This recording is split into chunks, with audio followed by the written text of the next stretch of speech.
আপনারা দেখছেন সাজানো গোছানো একটি শহর হংকং। খুবই সুন্দর দেখা যাচ্ছে নাকি? কজওয়ে এলাকাতে দাঁড়িয়ে আছি এবং আশপাশের যে নজারা আপনারা দেখুন, খুবই সুন্দর, মারাত্মক সুন্দর। কিন্তু এই হংকংয়েই 67-68 সালের কথা যদি বলি, তাহলে তখন পানি পাওয়া মুশকিল ছিল।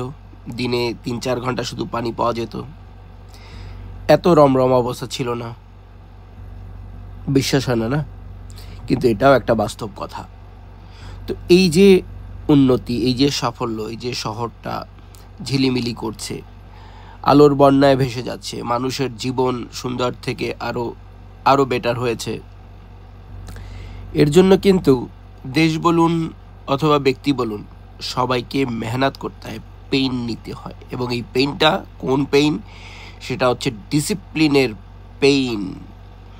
আপনি কোনো একটা কিছু পেতে গেলে, কোনো একটা কিছু হতে গেলে, সফল হতে গেলে অফকোর্স ডিসিপ্লিনের যে পেইন, সেই রাত জাগা, সেই কষ্ট সহিষ্ণুতা, সেই অপেক্ষা, সেই বারবার ট্রাই করা, এই যে পেইন, কষ্ট, ব্যথা, এটা নিতে পারলে অন্য যে ব্যথা, না পাওয়া, অসফল হওয়া, অকৃতকার্য হওয়া,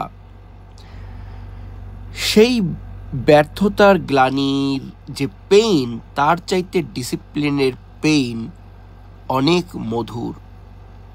কষ্ট দুটোতেই, কিন্তু ওই কষ্টটা, অসফল হওয়ার কষ্টটা পুরা জান নেওয়া। কিন্তু এই যে ডিসিপ্লিন, যেটা করে আমরা কিছু একটা হই,